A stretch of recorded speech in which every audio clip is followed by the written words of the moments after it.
Das ist Zenon von Elea, ein antiker griechischer Philosoph, der für die Erfindung einer Reihe von Paradoxa bekannt ist. Argumente, die logisch erscheinen, deren Schlussfolgerung jedoch absurd oder widersprüchlich ist. Seit mehr als 2000 Jahren haben Zenons knifflige Rätsel Mathematiker und Philosophen dazu inspiriert, die Natur der Unendlichkeit besser zu verstehen.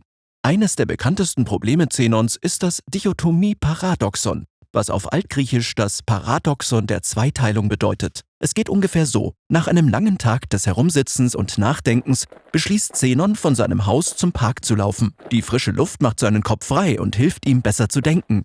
Um in den Park zu gelangen, muss er erst einmal den halben Weg zum Park zurücklegen. Dieser Teil seiner Reise dauert eine endliche Zeitspanne. Sobald er die Hälfte der Strecke erreicht hat, muss er die Hälfte der verbleibenden Strecke zurücklegen. Auch das erfordert eine endliche Zeitspanne. Sobald er dort ankommt, muss er immer noch die Hälfte der verbleibenden Strecke zurücklegen, was wiederum eine endliche Zeit dauert. Dies geschieht wieder und wieder. Du siehst also, dass wir ewig so weitermachen und den verbleibenden Abstand in immer kleinere Stücke aufteilen können, für deren Durchquerung jeweils eine endliche Zeit benötigt wird. Also, wie lange braucht Zenon, um in den Park zu gelangen? Nun, um das herauszufinden, müssen wir die Zeiten der einzelnen Streckenabschnitte addieren. Das Problem ist, es gibt unendlich viele dieser endlich großen Abschnitte. Also, sollte die Gesamtzeit nicht unendlich sein? Dieses Argument ist im Übrigen völlig allgemein.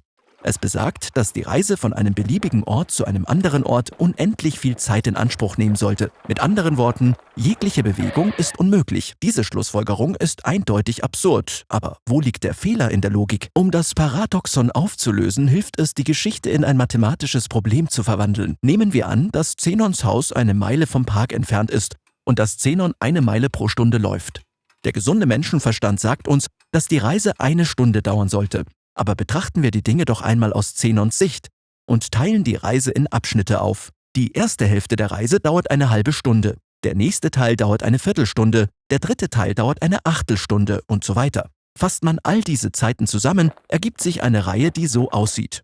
Nun, könnte Zenon sagen, da es unendlich viele Terme auf der rechten Seite der Gleichung gibt und jeder einzelne Term endlich ist, müsste die Summe doch gleich unendlich sein, oder? Das ist das Problem mit Zenons Argument. Wie Mathematiker inzwischen erkannt haben, ist es möglich, unendlich viele endliche Terme zu addieren und trotzdem eine endliche Antwort zu erhalten. Wie, fragst du? Nun, betrachten wir es mal so. Beginnen wir mit einem Quadrat, das eine Fläche von 1 Meter hat. Jetzt schneiden wir das Quadrat in 2 Hälften und schneiden dann die andere Hälfte in 2 Hälften und so weiter.